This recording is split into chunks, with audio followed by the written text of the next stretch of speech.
La familia Pacheco es una familia como cualquier otra.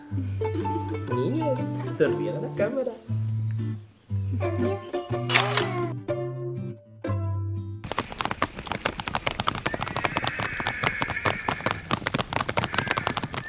Yo soy Andrés Pacheco, padre y cabeza de este hogar. Soy un veterinario de 35 años que ama la naturaleza desde muy niño.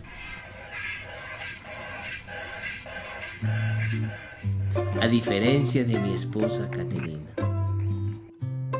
una psicóloga de 30 años que ama la ciudad y como buena ama de casa le encanta tener todo a su alcance.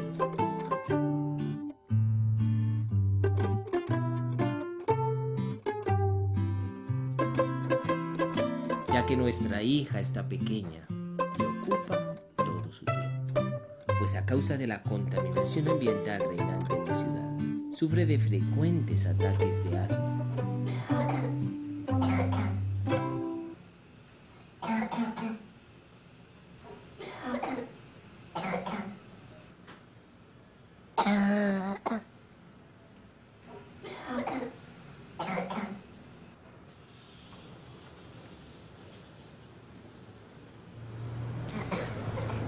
Ay, no, hija.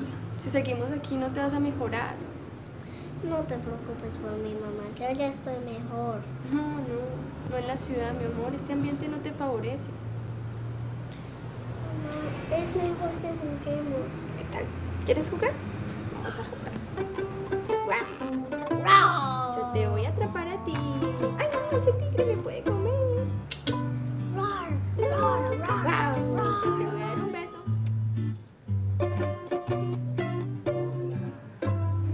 ¿Cómo estás? Hola Marilina.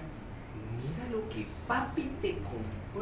Un regalo para la niña más linda y más especial del mundo. ¿Te gusta?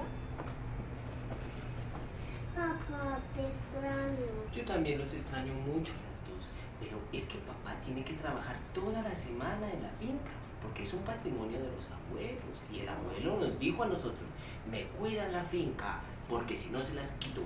Y entonces nos toca ir todos los días a trabajar en la finca. Pero yo les tengo una sorpresa. Nos iremos todos a la finca. ¿En serio? ¿Eres consciente de lo que me estás diciendo? Sí, en serio. Pero yo no conozco a Patrick. Sí, pero papá y yo te cuidaremos, te enseñaremos. Y te enseñaremos a montar a caballo. Y te enseñaremos a montar a caballo. Mi solo enamorado.